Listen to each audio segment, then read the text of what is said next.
not bring the cover sheet. Just a piece of paper. Okay. All right, we'll call the June 8th, 2023 Finance IT Committee to order. Please set the roll. Okay, for a motion to approve the agenda. Our second. All in favor? Aye. All opposed? Okay. Are there any public comments? Seeing none. Myron Munyon. Seeing none. Susie Werner. Good morning. So I pulled the latest report from Blue Cross Blue Shield. We are running at 107% right now for our medical loss ratio. I asked our rep for some additional information on the claims. We do have 5 high claimants. They consider a high claimant over 50,000. We have 1 that's just over 50, 2 that are in the 100K category, and then actually 3, sorry. No, 1 that's 60, 50, 60, then there's 2 in the 100K, and then we do have 1 that's at 365,000 so far. I'm waiting to hear if they're still ongoing. They are still enrolled on the plan, it shows, but I don't know if they're still ongoing claims. That'll kind of help us determine what our renewal is gonna look like for January. And of course, we'll be looking that down any renewal we get, as I've said in the past. Any questions? Okay. All right. I'll keep you posted. Okay, thanks. Have a good day. Electronic recycling event.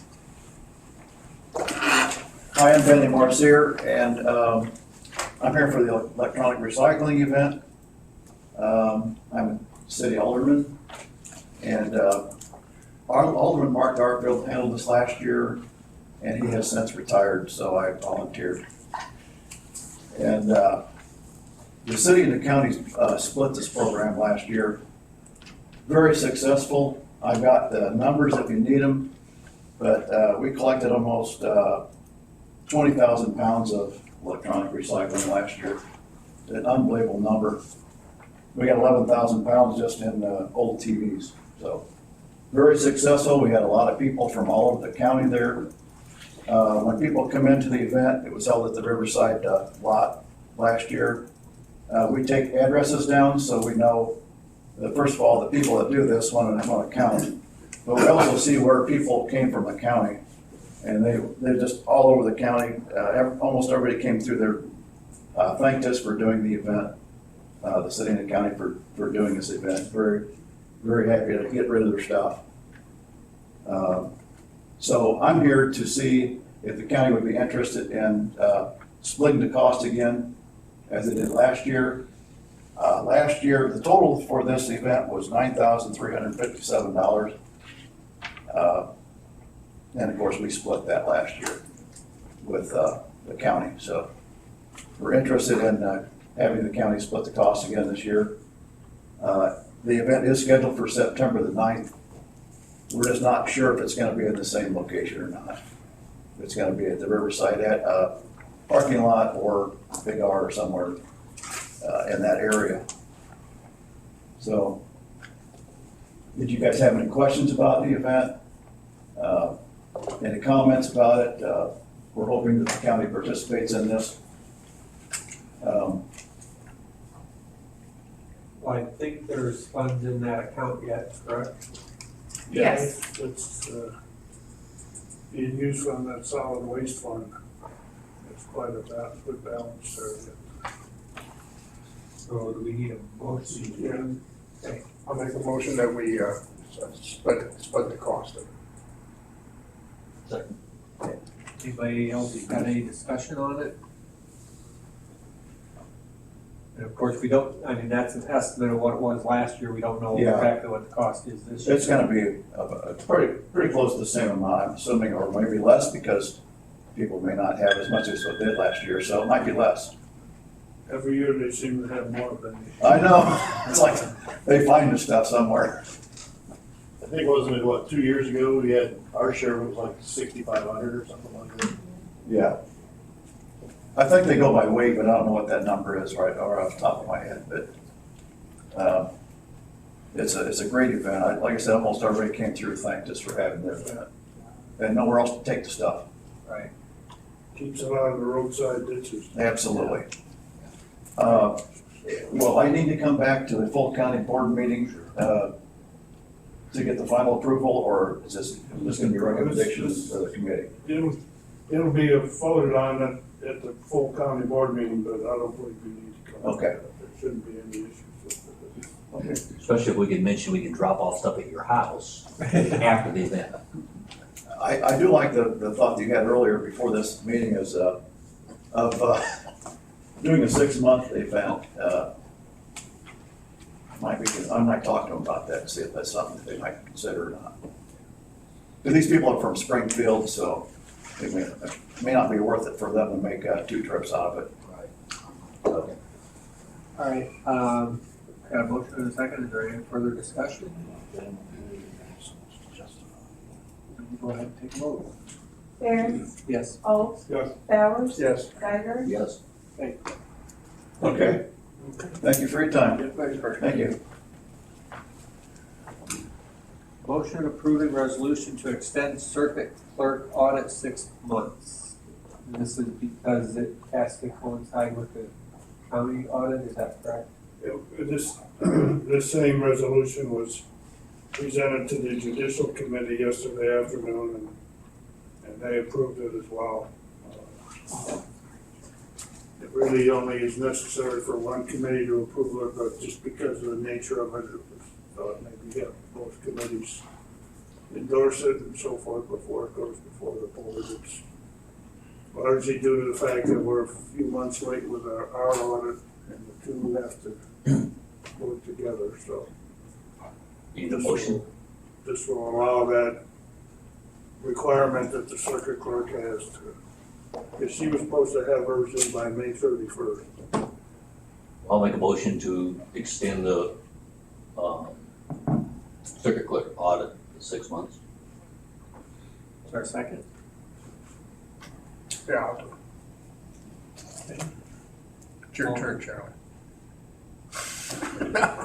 All in favor? Aye. All opposed? Sorry, Bernie, I skipped right That's over. No problem.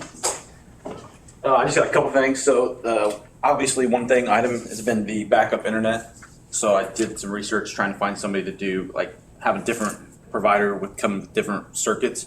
So we have 2 options, well, 3 options, but 2 different providers. We got basically Mediacom, who can provide cable modem service, kind of like for businesses. It is almost just like your house. It's a little bit more expensive than residential. Evaluating what you guys' needs are for a backup circuit, the cost from them would be basically $399 per month. And then there is $199 install fee.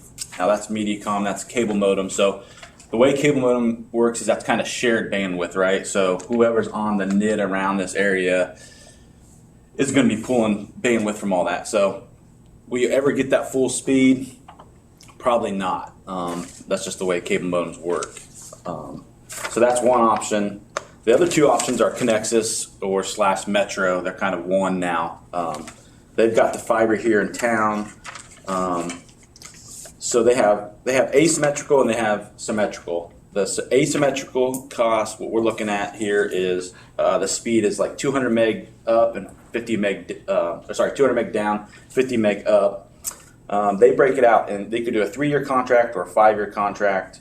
For a 3-year contract, it's $349 per month with a $250 install fee. Or you can go for a 5-year contract, it's $299 per month with 0 install fee. So asymmetrical is basically we're going to get 200 meg download speed, 50 meg upload. Really, we were looking at that's what you guys need for upload, 50 meg for your county. The other is symmetrical, where you get the same speed up and down. If we're going to go same speed up and down, we could get a 50 by 50, which is $475 for a 3-year contract with an install fee, or you can go with a 5-year contract of $425 per month. My recommendation is the asymmetrical, doing the 200 meg down and the 50 meg up, and do the 5-year contract just to save you that money. Because again, this is just a backup internet. What are we paying for our primary internet service? Pretty much nothing because you guys get state funded from the ICN, the Illinois Century Network. That's through Mediacom then? That's AT&T. That's AT&T. AT&T provides that fiber line, so that's a totally different provider than like Connexus or Metro Right. or Mediacom. So I was just wondering, is there any benefit to consider switching that out because of the issues we've had with AT&T and the extreme costs that came to the lack of productivity with our staff? right. And those accidents happen. Everywhere. I mean, it's not just here. I mean, they happen often. They happen everywhere. We'd have to do some investigation with the state because that's a state bid. So for the ICN, for you guys to get that money, basically where you're paying pretty much nothing for it. I don't know the total cost. You know the We exact. haven't paid anything in Okay, I a didn't year. think so. I thought, yeah, that's a state bid. So it's whoever they contract with. I know, like for our schools that we're dealing with right now, Frontier won that bid for this 2023-2024 year.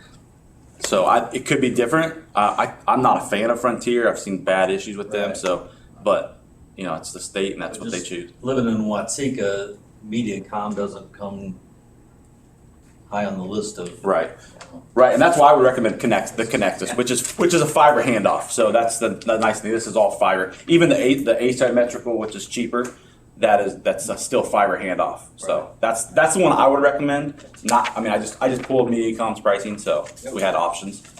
So I do want to make a note that my office has to be connected to ICN. So So if it because goes of down- security for elections. Sure. So if you do, and you can change the rest of the county, but my office has to be connected through ICN. So if we have a backup one, you guys just won't be able to log on at that time? Probably. I would have to check with the State Board of Elections, but, I do know that I have to be connected to ICN for election purposes. yeah, and we can look into that. So also just by getting a backup internet connection, there's some things we're still going to have to do to prioritize what departments and what functions are up and running, because obviously this won't run everything. We're gonna have to look at some, like, I know phones are probably number one for like 911. I want to run everything. Well, Besides the way your- that the IP addresses work and stuff that has to route out to certain internet, the state, stuff like that. So we're gonna try our best and work with them to see how to get that. So everything. So if AT&T got cut or whatever went down, we could fail over and you guys would keep working like you wouldn't even know. It might be a little slower, but I doubt it. So you're saying it automatically switched, so would they even know that it switched? Or would we just not put theirs on it? Well, that's what we got to find out. We'll have to work with the state and the ICN to see if we can even get that done. There might be some kind of what they call VPN that we can do for backup for them to get them running. There's a couple of different things we got to look at. So even with the phones are currently routed to your current static IP address that you have with ICN. So we're gonna have to work with the phone vendor to see if they can even fail over to another provider on that. So. So we need a little more research then. Yeah, this is going to get you the pricing for that. It's how we get everything to fail over is what we're going to have to look into more. Do any other departments that are here have any concerns about anything with that? Okay. Thank you.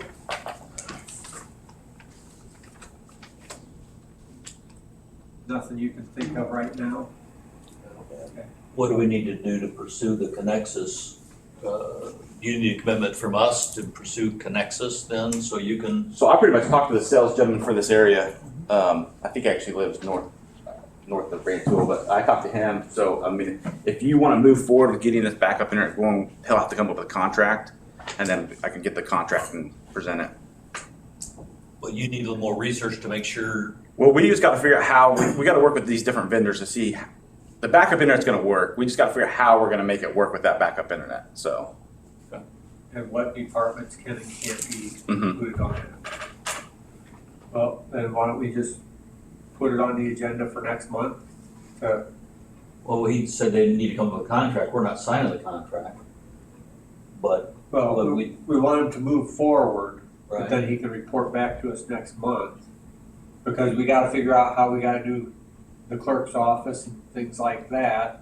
As far as backup internet, I'm not sure. I thought you said a possibility of changing from ICN I was over just to asking. something else. Right. I was just asking. That's why I just wanted to throw that out there so as far as backup internet, I'm not sure that I would think that would be fine as far as for backup internet, but I don't know 100%. But when Doug made the comment of switching over to something else, that's why I said I have to be on ICN. Okay. That was, so, Right. sorry if I caused confusion on that. So, I guess, So we'll do more research. I can talk to them to get a contract. You don't have to sign it. I can just get the paperwork going. I can email it to Jill or bring it next month, and then you guys can look at it. So I only have one other thing. So we recently did some security risk assessments with the state of Illinois for a couple of your departments here. Coming out of that, everything was good. We had great results out of that. One thing with working in the state is huge. You guys are going to be getting what it's called CrowdStrike, which is a cybersecurity, it's called Managed Detection Response product, and it has a security operations center. So what this product does, it sits on each individual computer here in the county, and it just sits there and looks at monitoring network traffic and different things that go across the network. And if anything kind of looks suspicious, it will shut it down and everything. The good thing is you guys are getting this product for free. This is a huge cost savings to the county. This would probably somewhere cost you in the near $20,000 to $25,000 a year range. But since you're in your county government agency, the state has put in I think he said like $4.3 million in like this year, and then $5 million next year in cybersecurity for different local governments agencies. So you guys are going to get that product free. So we've got that in the testing phase now. We've got it on one machine here, just kind of testing it and see how it's going to work. But it's a huge thing. So basically, and what a security operations center does is it's basically a center at the state of Illinois that you got staff people that are monitoring your activity.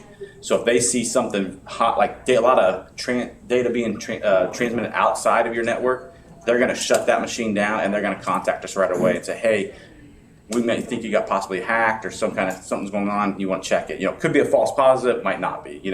But that's a huge saving in today's world with cybersecurity. This was a great thing for you guys to get. So, Sorry, I have one other thing to add to that. So the state started offering this in 2019. I don't know if the people that were on the board then remember Lisa talking to you guys about getting on with CrowdStrike. However, our former IT manager felt that the product they were offering provided better security. Bernie feels differently about that, and I'm glad because I really think CrowdStrike is something that we need to have. So yeah, so one of the issues with the product, that CrowdStrike, it's not a U.S. company, right? And so when it first came out, I had concerns with it. And I, still don't. We don't use it for like a lot of customers, but with talking with the state, we found out that. So my question was, okay, where does your guys' data go, right? Where does your information get stored at? Because there is information that goes outside the county network. So the nice thing is that with the state and the agreement they have with this company, CrowdStrike, they have their own servers and their own security operations center that sits in Springfield, Illinois. So your data goes from here to there. It doesn't leave Illinois. It doesn't leave the U.S. or anything like that. The CrowdStrike they don't have any access to their servers unless they actually let them into it, and they're monitoring what they do on it. So that was a huge thing for me. So like, I'm big on keeping U.S. data in the United States. So, and CrowdStrike, in the past had, they're not here in the U.S. and stuff like that. So that was a big thing. I'm not sure. I don't think so. I'm sure they're from China or somewhere like that. So, but that's like I said, that's a huge cost savings for you guys, and it benefits more security. So for like insurance purposes, you guys have cybersecurity insurance. That will be a huge that should lower your premium on that, I would say. And then that's becoming one of the things they're looking at, getting people to implement, not just in government but every business. So, but now we can focus on when they come back for renewal and say, hey, you got to have this. We can take some of the money you're paying for now and move it to that security. So in the long run, you'll save money. All hard to believe that the state is doing anything that's gonna save us money. Yes, where the 4.7 million came from. I'm sure there's fine. The question is how long this is gonna last. Right now, I have I've been told 3 years. So after that, you guys could be in the paying for it, but we don't know yet. I mean, the guy I talked to said the governor's putting tons of money in cybersecurity right now, which he should be. I mean, it's huge right now. So, that's all I have. Thank you. Anybody got questions for him?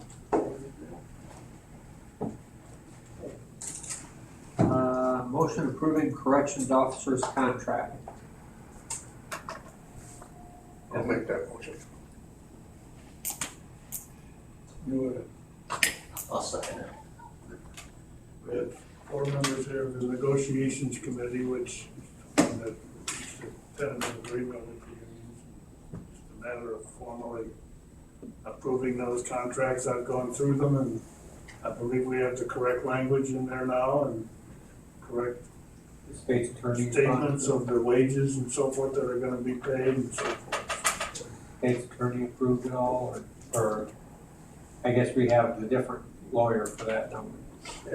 No, we still have the same lawyer. Well, right, but The state's attorney and I have reviewed the errors that were in the original contract, so the errors have been corrected. I haven't gone back to him with the corrected contract.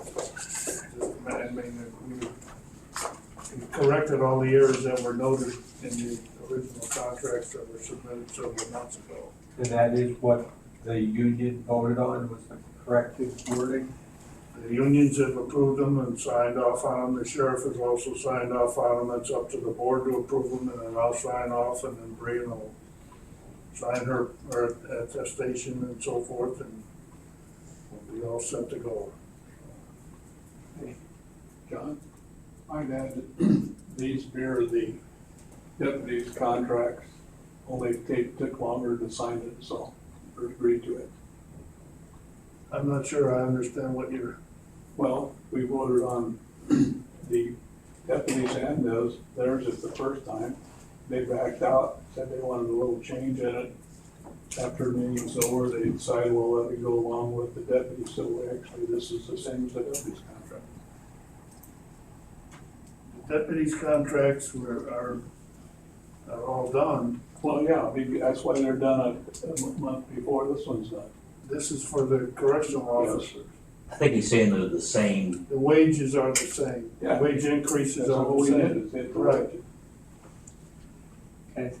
4% the first year, 3 1/4 the second, and 3% the third year. That's the same as what the deputies agreed to. Which the contracts that came back said that the errors were in the additional pay that's given to the supervisors over, the 3 supervisors in the correctional in the jail. And they get an extra monthly payment, and there was an error in that. That's now been corrected. And there was one other error in the language for wording for the personal days off, which has also been corrected. So everything is ready to go. Okay, we got a motion and a second. If there's no more discussion, take the roll. Barons, Yes. Alt, Yes. Bowers. Yes. Geiger, Yes.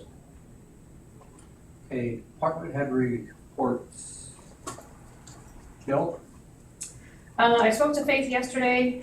The holdup is they're reviewing some of the health department reimbursement expenses. They've had a lot of turnover down there, so working together with now Tina and Eric. I believe Faith has everything she has needed. She just following up on some of that stuff. Sending out budget hearing schedules, I did that. I've had a couple people that needed to, have alternate dates. But I'd like to set those for July 25th and 26th. Again, the schedule I always kind of play with because I'll have department heads or whatnot ask me to switch with people and that, so that's work in progress. The other thing we wanted to talk about was the Veterans Assistance account. Kirk got a phone call that it was overdrawn, so he went ahead and transferred over $1,000, and then we spoke with John and transferred an additional $5,000, so we've transferred over $6,000 with the distributions being late this year. And then some misunderstanding on Jennifer's part, which I sat down with her and went over the RNEs and the trial balances and how to read those and whatnot. They're gonna need some additional funding until they can get their distribution in. So I ran a few numbers off of her payroll and her benefits. She has 2 leases, phone bill that she pays. I think that we need to look at loaning, or however you wanna label it, $20,000 to veterans assistance, which then if it's agreeable with them, put them on a payback plan. We can do whatever the committee would like to do. For instance, if you do 36 months, they would be paying back $722 a month. Just, When are their disbursements expected? well, we're Or do we not still have any idea? probably Well, 4 it's weeks whenever we out. get tax bills out, Okay, because most of her funding all comes from the tax levy, from property tax. It all comes from It that. all comes from there, Yeah. yes. Her fund is one of those, whatever she gets, she pretty much spends every year, so in and out funds. The problem is that she overspent. She thought she had more money than she has. And when the distribution comes in, it's gonna, if that's used to pay off this shortage, then she's not gonna have enough money for the coming year. Okay. So we have to try and put together some type of a plan whereby we can get all this back on a straight and narrow. is her assessment or whatever on the tax bill, is it a set amount? Is it something that, No, they will, what'll happen is during levy time, or during budget hearing time, she will request an amount that then gets levied, and then that'll go through the process in October, and whatever gets approved is what she'll get. And that's kind of where I think, Jennifer was getting a little confused, and she thought it was gonna carry over each year, the same amount, and it wasn't. So I explained that, so we got all that settled, she's been explaining that process, but whatever she'll request in July is gonna be what's on the levy request in October. but it's still gonna take a year for that to even, Not only that, but the limitation on the levy may not allow us to capture everything. That's why we have to try and come up with some sort of a plan that whatever we're gonna lend her to carry through is gonna get paid back. Is the 20,000 you're suggesting include the 6,000 that's already been? No, so it'd be a it'd total of $26,000. $26,000, that it would be on a payment plan, so I don't know if we're gonna do like 36 months or. You think that can be paid back in the 36 months? Well, it would, 36 months would be $722 a month, so when I talk to, Jennifer about her budgeting, we'll just have to reiterate that, you have to take into effect that 722 is gonna be a part of that budget with your salary. So we'll have to keep an eye on exactly how much is being levied versus how much you're putting in your other line items for expenditures. You may not be able to expend as much money the next 3 years when you're repaying back the amount that the county decides to loan. Who's her 2 leases with? They're both quadrant leases, so she's got I think they're both copiers, or maybe one's a copier and a fax machine, something like that. I think one of the things that probably has to get done here is that we probably have to agree to setting the money up so initially here. But I think that we have to draw a pretty concrete plan up, and I think Jennifer needs to be here in attendance at the meeting and agree to whatever the plan is, because it's no good for us to say this is the way it's gonna be if she's not gonna agree to it or feel that it's workable. And she has a board that governs her as well, and maybe they need to be involved in some respects here. okay, so at this point, what do you want?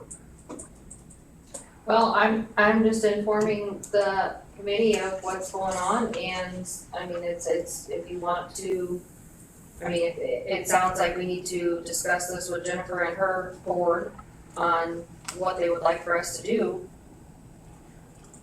as far as help wise, but until her first distribution comes in, again, it's a rough estimate, but, total of $26,000, and And it's up to the committee as well, do we should pay it back over 3 years or 5 years? The other point is that the account is overdrawn right now, and I've authorized Kurt to put money in there to correct that, but that's something we have to, going forward from, we have to get that done formally here. The other part of it is it wasn't put on the agenda for today, so whether we can make a motion to approve all that might be questionable. We can certainly make a recommendation that it be discussed at the board meeting on Tuesday and approved at that time. I thought traditionally, if it was brought up during someone's report, that it could be done. Well, final action doesn't take place until the board meeting. Right. So it would be on the agenda as a separate discussion and action, I think that's. for a final action on it, as far as to take the, Yeah, if you don't do anything with the 20, at least today, you guys should make a motion to approve the interfund loan of the 6,000. So that way, the auditor will, otherwise they'll consider it an illegal loan until somebody approves it. Even though John approved it, it still needs to go before the board. Some documentation. So do we have a motion to do the $6,000 intergovernmental? Just an interfund, just called an interfund loan. So interfund loan.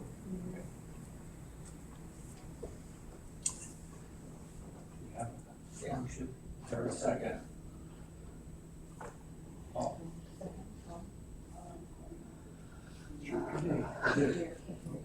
Yeah, I know, they, raising hands doesn't. Yeah, it doesn't help her, right, but I was, And it's one of those tricky ones where she has her own board, so but yet it's still a county, levy through the county. yeah, so Are you gonna discuss it with her? we've already been discussing it with her, She's so, accepted it, or? we haven't had any acceptance of anything. I wanted to let the committee know Yeah, I my think it should be thoughts on discussed. it. There should be a full plan in place before we do the 20,000. Yeah. Right, exactly, and that's what I just wanted to run by you, is if that's amenable, if you wanted to do 3-year, 5-year, I'll set up both and they can make the decision. Yeah, make sure her board knows about it.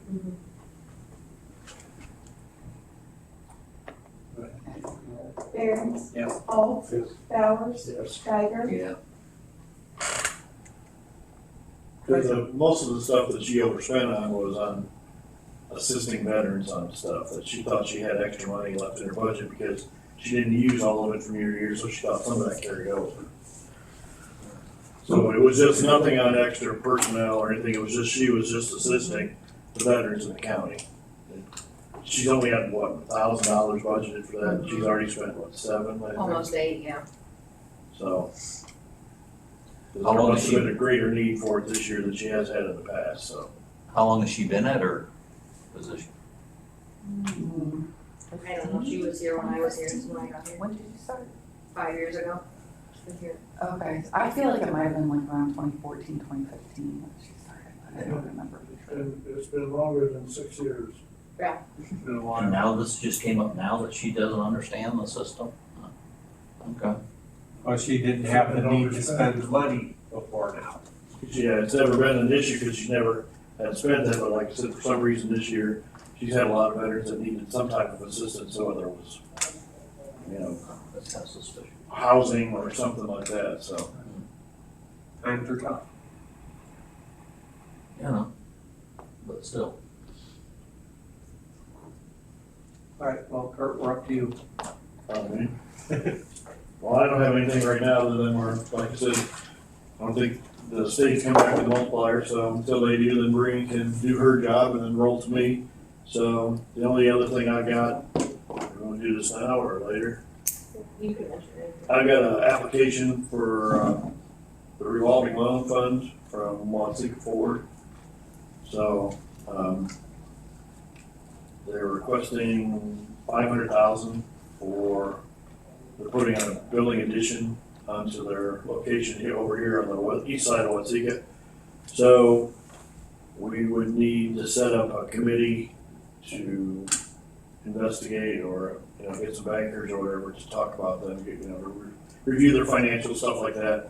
And I don't know if we've got 519,000 in there as of April 30th. Okay. We have a revolving loan fund committee that's already in place, and that committee is beginning to get active again. Kurt is not a member of that committee, but Okay. So, but other than that, that's all I have, so. that's something I'm working on diligently right now. Well, I can help you with that, so that's fine. Kurt, we currently have loans out, don't we? No, Yeah, we just went one, don't we? That one? Yeah, T&D repaid theirs early, Okay, so that was the only other one that we had. that one that's currently out there? Yeah, it was one, T&D paid theirs off early. Yeah, are you, then I understand they moved. Yeah, but they're still paying the $500 a month that they Okay. agreed to. Okay, good. How much more do they have left? more than they can ever pay. Right. Well, let's just put it this way.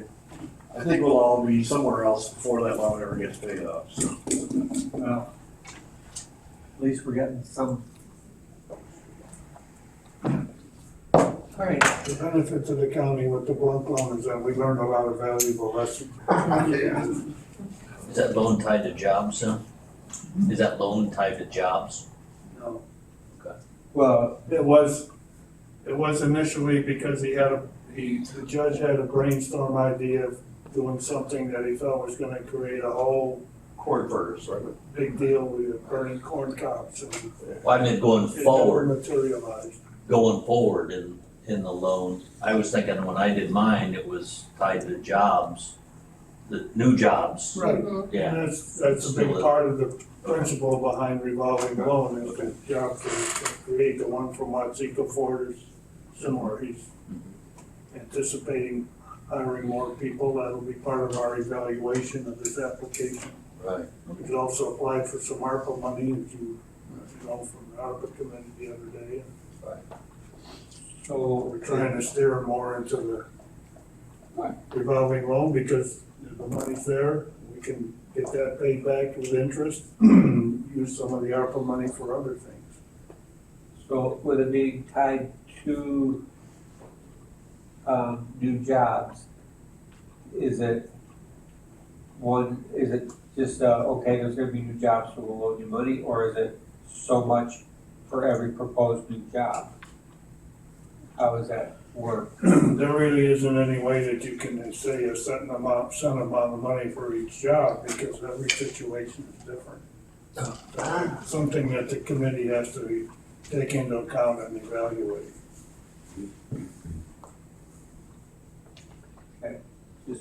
Curious.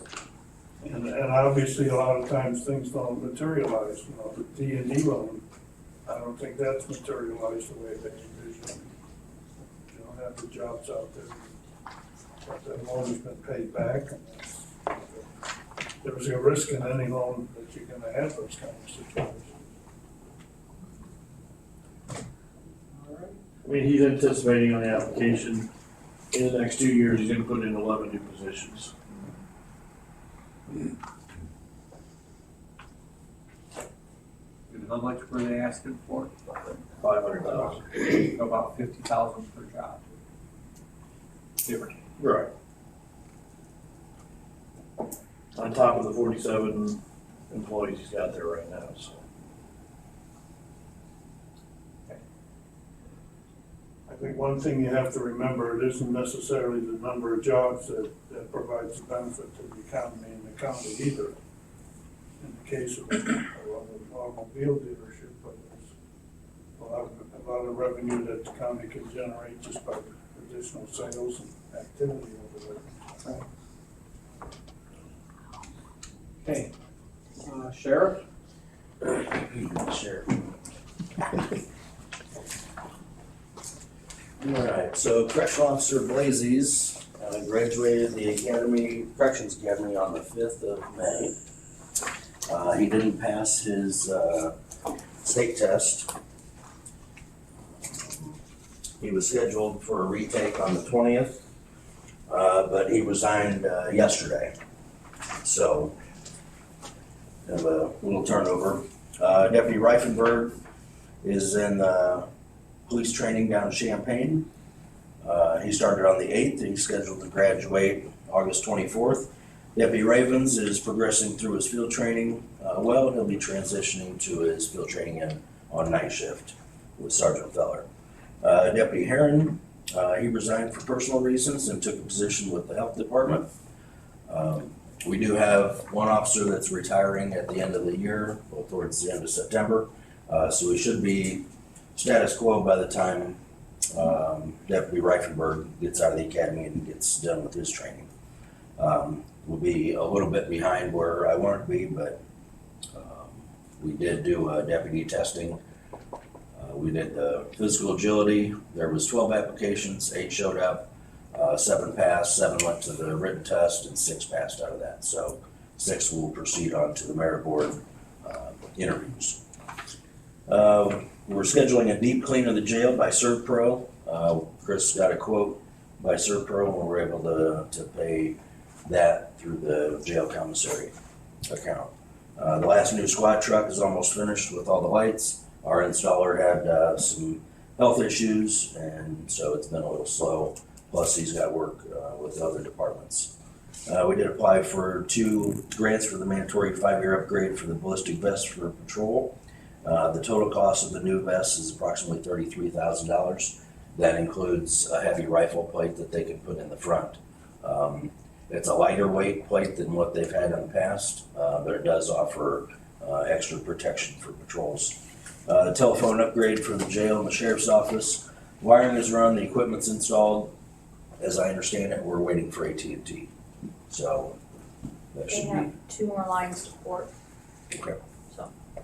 So that'll be, I'm assuming a cost savings to the county A huge, for yeah. those lines, so.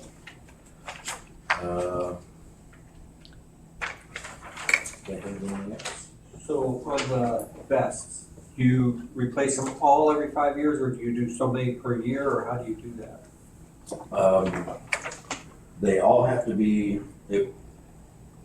each vest has gotta be replaced every 5 years. Right. So there are some deputies that their vests are newer, but we switched to a different style under Sheriff Hagan. And those styles are no longer available. We can't put the ballistic panels inside the new carriers. So unfortunately, I don't know if those got phased out. So what my plan is to use some of the vests that currently have some life in them for corrections when they do the transports. So. And then it'll just be, so they'll all be new for the patrol, Correct. but then as you get new deputies, then those will be off. Yeah, they may be off. Like we've hired, 3 new deputies in the last year, so those are of the style that we currently have. But the style that we'll have to be switching to, that cut is not offered. Looking at how to spread the cost instead of it being a big lump in Yeah. 1 year all the time. Definitely. And we've been able to do that in the past because the cuts have been the same. But as the technology improves and the different cuts of the vests, and they have more protection on the sides, as that improves, they're coming up with new ways to protect the officers. Anybody else got a question? Yeah, a couple months ago, you mentioned that we could take inmates from different counties. Yeah. Is there anything going on with that, or? I signed the memorandum of understanding with Champaign County, hoping that we'd be able to bring in a little bit of revenue. Kankakee County is currently housing several of the Champaign inmates. They're in the process of building onto the new jail, or building the new jail on the east side of Champaign. So I've talked to the sheriff several times and kept saying, hey, send me, 2 or 3 at least. It's easier for them just to take all of their people up to Kankakee, but if they did get into a spot, then they would be able to send them to us. Okay. All right, thank you. Thank you. Madam Clerk. So we have been hurry up and waiting for the multiplier. Bob usually every year will have to answer questions from the Department of Revenue regarding abstracts and the assessments on the abstracts and everything like that. So he has answered some of those questions. He has been back and forth with them. So with that news, that means we'll have a multiplier hopefully within a few days. I was hoping it would come yesterday, but check my email every 5 minutes, click into it just to see if it came while I wasn't at my desk. But that is very good news that the multiplier should be received within the next little bit. As far as from a finance point of view, just working on budget prep for fiscal year 2024. Normally, once the governor signs the budget, which obviously that was done yesterday, we hear regarding grants that are available through the State Board of Elections for voter registration, which, knock on wood, we'll still have that grant this year. And then with a presidential general election, there is sometimes money allocated to the state board for like federal funds for HAVA money. So I'm hoping that they will come through and have some of that for next year because the expense of the general election is a little bit higher because it's a little bit more voter turnout. Not a crazy expense higher, but it is a little bit higher. Otherwise, that's really all I have. Any questions? Okay, thank you. Mr. Scher, you got something you need to say? Okay. Discuss starting wages for Iroquois County employees. Would you like to start us out on that? Well, we spoke about it last month. I'm not sure that there's been any significant developments since then. I think one of the things that I had in mind in presenting it to the committee was for the committee to chew on it and see if anybody has any ideas or suggestions as to how we can improve that situation. I think it's something that's obviously gonna be one of the main topics of our budget hearings that we're gonna be beginning soon. Well, I guess maybe we should start with the department heads. What wage do you think is gonna be necessary for you to get the people you need to get? I told John I think $16 an hour starting for deputy clerk is where it needs to be looked at. Starting, like, that's just a possible. Looking at what prior wages were compared to obviously minimum wage going up $1 every year and not staying with that status. I think that the job type also needs to be looked at because there are a few things like, and I'm just, housekeeping and deputy clerk position are starting out at the same wage, and I don't think that that should be happening. There was always a gap before, and I feel like there should be a gap now. But with that, $16 an hour, and then there aren't any deputy clerks that are making $16 an hour. Well, there might be one, maybe. But And that means if you go to that, then. that means everyone would have to be raised, exactly. Have you done any calculations if you implemented that, like you said, then the other ones need to be bumped to see what the total impact is to the payroll? I haven't, because I don't necessarily, I mean, I guess I have that information, but I don't have that information because I don't really know what everyone is making. I was just looking at people in my office in particular. If we just assumed across the board to start somewhere. Right, yeah, no, I haven't done any calculations regarding increasing the other wages and things like that. I was just looking at starting wage, because that's where I'm desperate right now, is starting wage to get someone hired to come in and learn the job. It's I a think lot the of answer to your training. question, Doug, is probably a function that we need to do, but it's probably something that we need to do within the finance committee structure, either with Jill or whatever, because it encompasses all the employees that we have. And to that end, our contract with the AFSCME employees is up at the end of the year. And we've already been contacted twice by their business agent to get a negotiation meeting started. And we, again, have not heard from our attorney on that part of it, so that's an issue that I'm dealing with. But at the same time, I'm a little bit reluctant to start those negotiations too soon without us completing the contract with the telecommunications. We don't have the time. So I'm gonna have the issues with negotiating with one union and not different unions all at the same time. It's not the best scenario. Can the committee ask for this information to start being built in the meantime? You're saying we shouldn't do that until we get the, No, I think that you're talking about the finance committee. yes, Yeah, I think the best way for us to reach an agreement, and this is why I brought it up last month, is so we can begin the process, understanding where we need to go, Mhm. and how are we gonna get there, and what kinds of things are we gonna do. There's a lot of things associated with putting a budget together. We don't know what our revenue for the projected revenue for the coming year is going to be. I think last year was, at least in my experience with this board, an aberration where we had enough money come in that we didn't have to do much cutting or paring.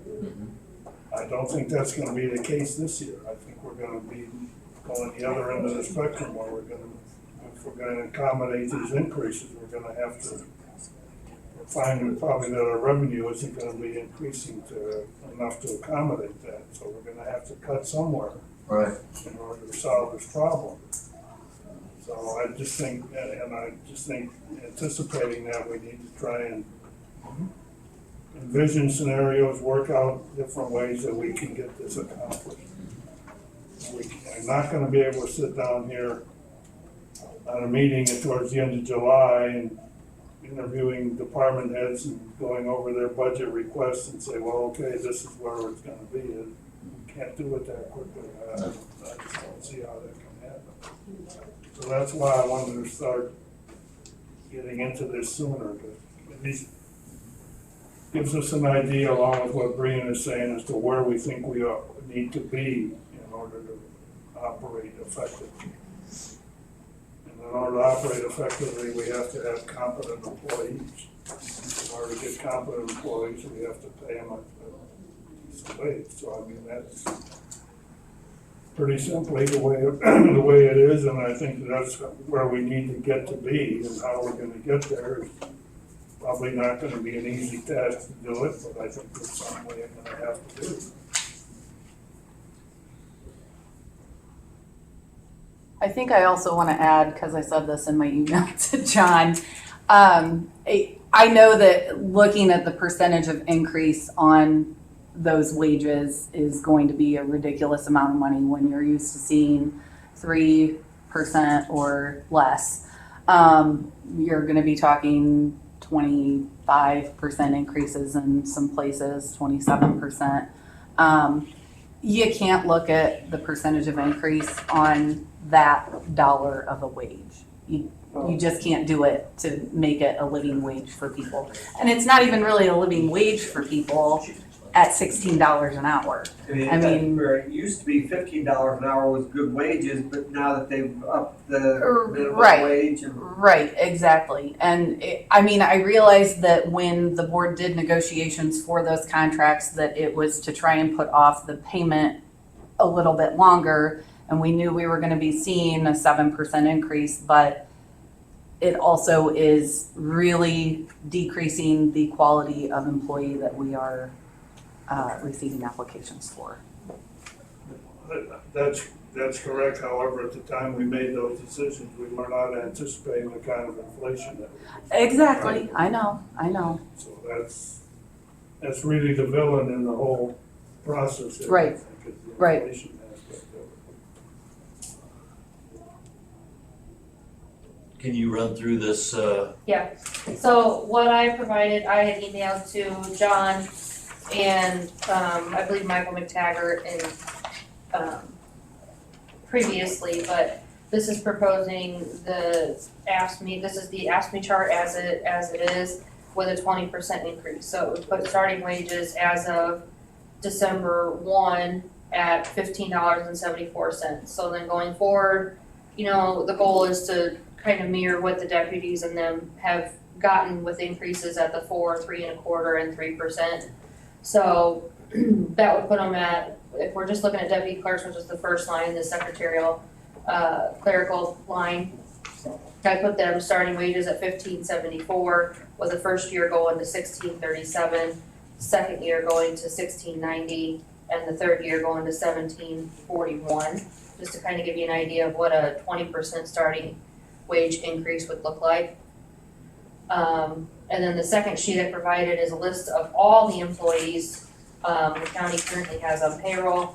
So your first column, A, that has your county board members, elected officials, appointed state wage employees like the county engineer, 911 health board employees that have their wages kind of set for them. And then the column E is your FOP members, which is your deputies, sergeants, lieutenants, corrections, telemarketers, I always do that, telecommunicators, sorry. And then column I has the AFSCME members, and underneath the AFSCME members, you'll note that there's the non-elected department heads, executive, administrative, or assistant employees, and chief deputies. They follow the AFSCME contract, even though they're not union, so kind of always follow the same wage guidelines with those personnel as the AFSCME contract. So I went ahead and just on column I with those employees showed what it would look like if you did, you know, a 20% increase to the contract wages. You know, you're gonna have to do something across the board for those employees. If you want to, whatever, it's up to you, but I'm just showing you what it is. I don't see column I, or I don't know how the columns show Oh, up. the columns don't show up on yours, I'm sorry. So, So if you see under your very edge of the paper, it says AFSCME employees, or AFSCME members. At that whole column going down follows the AFSCME contract, even though some of those are not union workers, so. Jill, can you send me that? Thank you. So do you have, with your work that you did here, do you have how much total payroll would increase by doing that? Yeah, I can get total real quick. Because that's bottom line, we need to know how much more money we need to put towards payroll. Sure.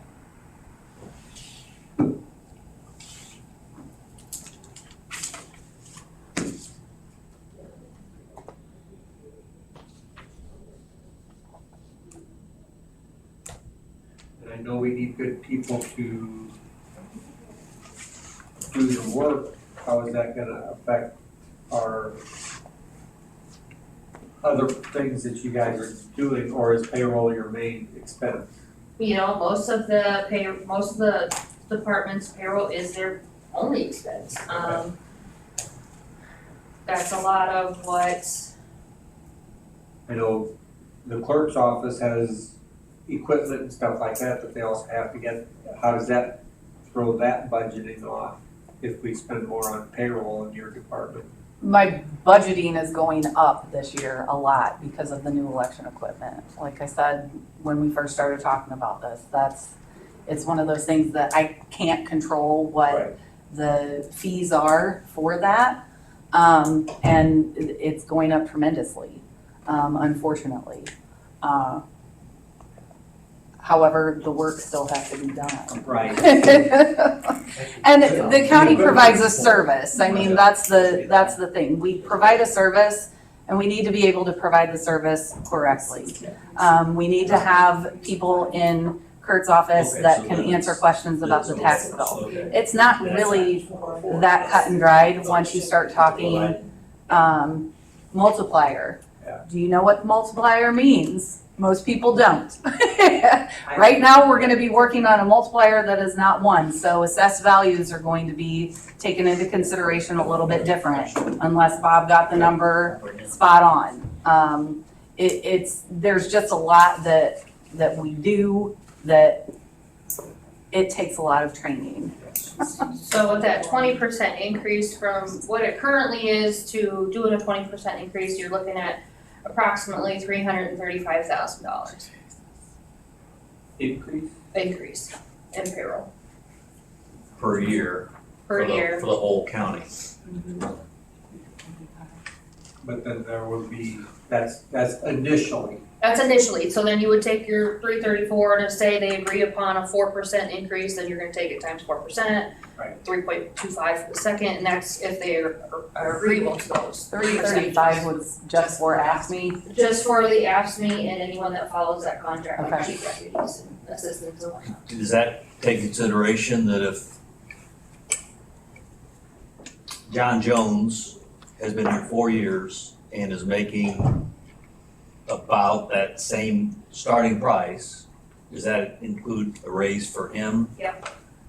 Proportionally, 20%, you're bumping him too then? Yeah. So you're bumping everybody across the board roughly 20%? That's, yeah, I mean, Okay. you're gonna have to do something for those people. I know you are, whether- I know you are. yeah. I If just you don't, then they're gonna leave, because they're gonna say, why am I getting No. paid the same as this new person? Right. understood, I just didn't know how far we could take that. So, I mean, even at 15.74 starting wage, just let me see here, your newest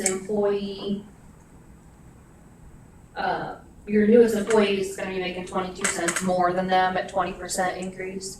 So your newest employee that got hired, say this year, is going to be making, 15.96 versus the 15.74 that a new employee is gonna get started out as. But I thought you said you had adjusted, so. I did, so like, Okay, your new employee is gonna be at 15.74, say they Right. start December 1. Right, Say Joe started in August, his 20% increase is gonna put him at 15.96, so he'll get like a 20-cent bump above the starting wage for the months that he's been here.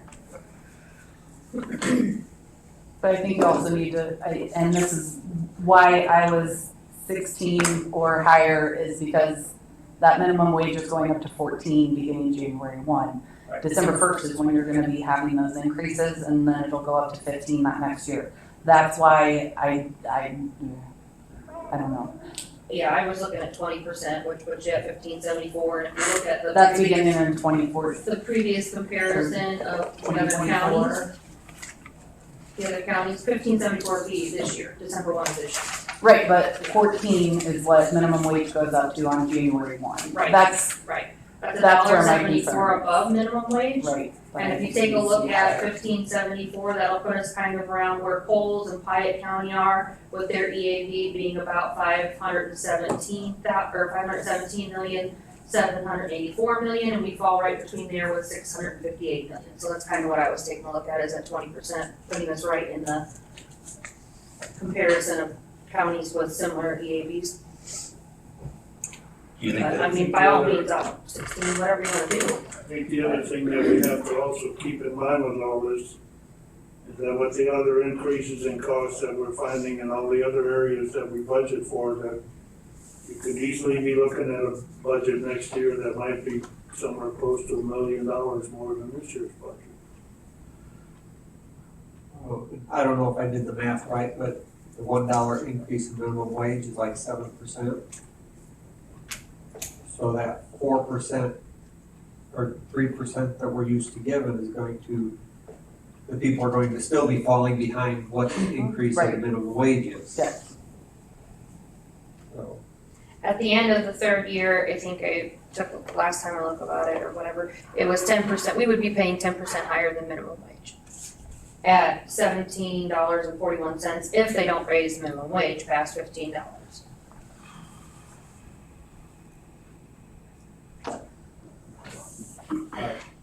anybody else got questions? is her proposal, the 1574, close enough to the 16, in your opinion? I think it needs to be 16 with the minimum wage at $13. What's that, 14?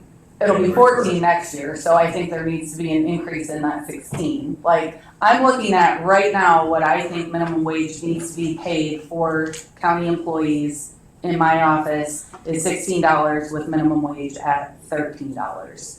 Once it goes up to 14, I think it needs to go up another 5-7%. Just my opinion. Just throwing out ideas. The only thing I'll throw out as a previous employer, there's a lot of people getting minimum wage that don't have any benefits. Yes, I agree with that. We give Absolutely. benefits, so I would throw that out there, that I don't know if we're pushing the benefits, advertising the benefits, and explaining the benefits. Oh, yes, we potential do. employees. Yes, absolutely, absolutely. And there are people that are working here just for the insurance. Like a girl in my office who is making $13.70 an hour. Is that fast? Yeah, pretty close. They're pretty close. So when she pays her insurance every 2 weeks, she's bringing home $13.70. $300 or something like that. If you kick another dollar in, I'm just saying, in your formula there, how much does that increase our yearly? You wanna kick another dollar, what do you mean another dollar? You wanna, Well, you went at 15.74. right, you wanna, She's saying she didn't think that's high enough, especially come January. So I just said if we threw another dollar in at you know, looking at 15.74. EAVs and beginning wages, and I know where Brian's coming from too, but I think you need to sell the benefits more and just do 20% because you take a look at the job description. When you take a look at the job description, they need a high school diploma. There's not even any more education involved. It's considered a minimum wage I agree entry totally. level job. I agree totally with you. My question is, what's the impact if we did a dollar, if that's easy to do on your computer? Sure. Because we went from $335,000 impact to a,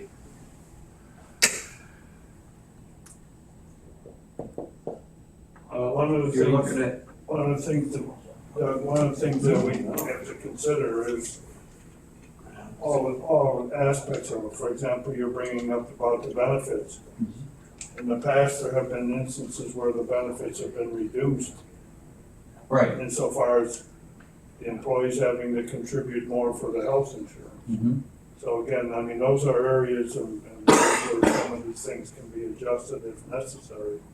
Well, and that was gonna be another point I was gonna make is in your negotiations, if you offer to pay more for the benefits, is that going to make a difference? I'm not getting into a negotiation conversation, regarding that, but that's, something that can obviously be looked at, but again, we just need to get the I don't wages think we're up. looking for answers today either. We're Right. looking for just a rough figure. Yeah.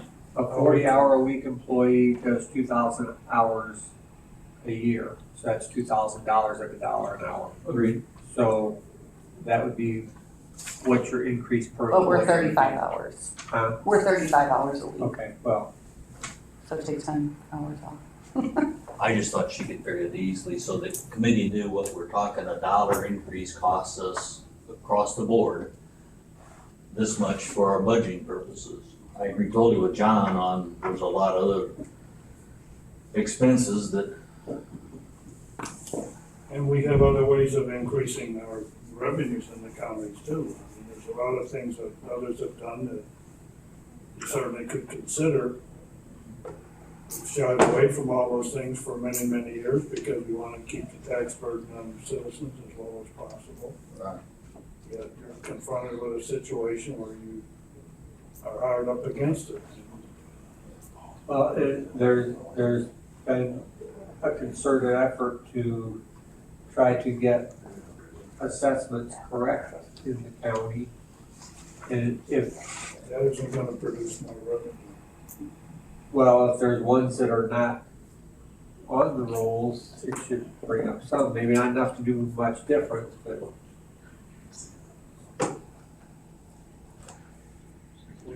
When we have an amount that we levy, that's the total amount, it's spread out over everybody. If Yeah. somebody doesn't pay anything, someone else is paying more to cover the one that isn't paying. okay, yeah, So if the one that isn't paying starts paying, the one that is paying more will pay say less. less. It isn't necessarily gonna, it could produce some more revenue, but not, I don't think it'll be a significant amount. Right. Can't hang our hat on that, we'll just make it fair. Right. Or the goal. I'm sorry, Jill, I thought it was an easy No, it's okay. We're setup. working on it. I just wanted everybody to know what a dollar costs us. It's not an easy problem, you would just agreed, you just stated that, and that's why I brought it up early, like I said, because Yeah. we have to address this thing, and it isn't an easy solution. No. It would roughly be about $16,000 for initially. To go up to 16 versus 1574, because you're going up 26 cents. Oh, you didn't take it up $1, you just took it up 16 cents. Right. Okay, so we can use that same formula to take it up a true $1 to go to Four times that, 16.74. so. Yeah. $70,000 for each dollar increase. That's what I was looking for the committee's. Right, but I'm gonna do, no, I'll put another 5. So she started her at 16. So 1674, is that what you're saying, Doug? I'm just asking Brian's concern, I'm I trying think to we address got, her I concern. think we got what we wanted, right? Yeah. You got I think you got it. Yeah. It's, you know, and there's so many things that, this idea of inflation, it's out of control. I mean, just to take that war over in Russia with Ukraine now with those wheat fields going by the board, paying $3-4 for a loaf of bread, it's probably gonna be doubled there pretty soon because there's no wheat. How do you make bread? Everybody needs bread. It's all these things filter down, and we're the ones that get stuck with it. Okay, so, is there any action we need to take at this time, or just, this All was on the agenda informational? says discussion, and that's all we're wanting to do is discuss it, and we're focused on it, everybody should be thinking about this, how can we solve the problem, what things do we wanna do and consider, do we wanna raise some taxes, do we wanna put in a beer tax or gasoline tax, do we wanna increase the safety tax, we've got, you know, that's an option for another 0.25% that's already authorized, I mean, there's just things like that, that when we get down to the nitty gritty of it, that maybe we can consider additional revenue other than what our normal sources are provided for us. On the other hand, we also need to think about ways where we can cut and get by. In the past, we've scraped by on some pretty skinny areas and you know, like Brian talked about our election equipment just as an example, that's something that if you want to talk about something worn out and obsolete, that's probably a pretty good example, but some can that got kicked down the road a little further than maybe it should have. So maybe there's other cans somewhere else that can get kicked down the road, but you can only do that for so long. And usually it gets more expensive the further you kick it down. Can somebody come up with a spreadsheet then of these different taxes that we could get involved with and the percentages that we could increase, so we knew sources of revenue? I think that's something that we probably can accomplish as well. Again, you're talking about areas that we've shied away from in the past, and you don't know how well they're gonna be received in the community, but But if we had a list of all the options, some of them are gonna impact us more, and some are gonna impact people traveling through the community. Gas tax, for instance, you know, a lot of us are local, but there's some travelers. maybe if you wanna increase the sources of revenue, maybe you should have me contact the Chicago Bears to come and locate in Iroquois County. They're looking for a home right now. Yeah.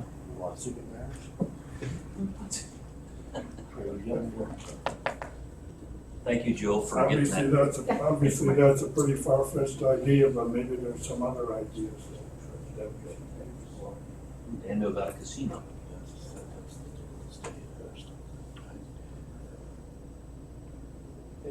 Anybody got any other discussion on this? Okay.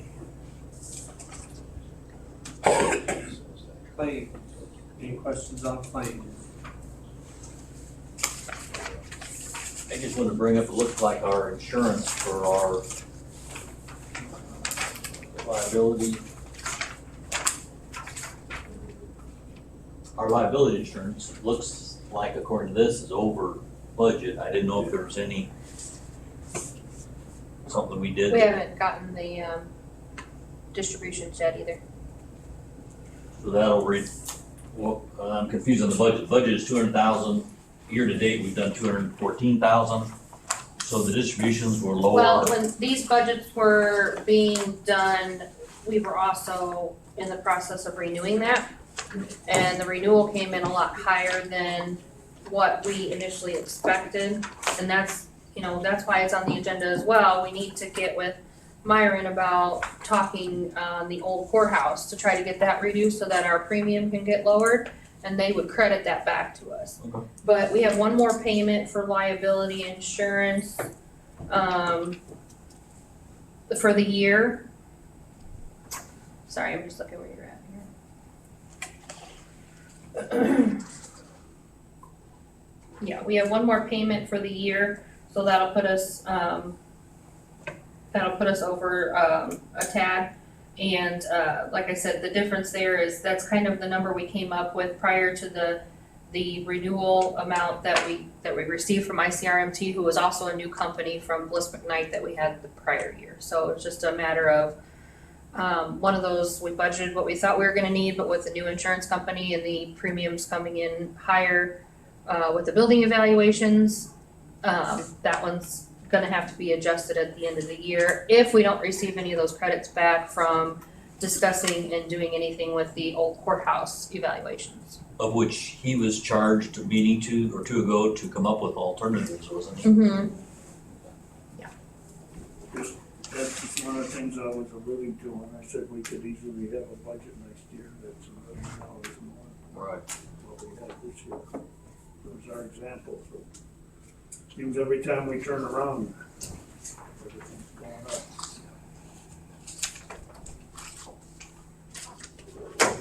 Okay, so, any other questions on claim? Motion to approve? Oh, Make that motion. thank you for speaking. Makes it easier for me. Is there a second? Doug will. Barron, Yes. Alt, Yes. Bowers. Yes. Geiger. Yes. Is there any old business? This isn't old business, but I'd like to just call everybody's attention. Our maintenance supervisor is out there trimming a tree on the health department. I think he was going to, That's in preparation, I believe, for the painting of the building. yeah.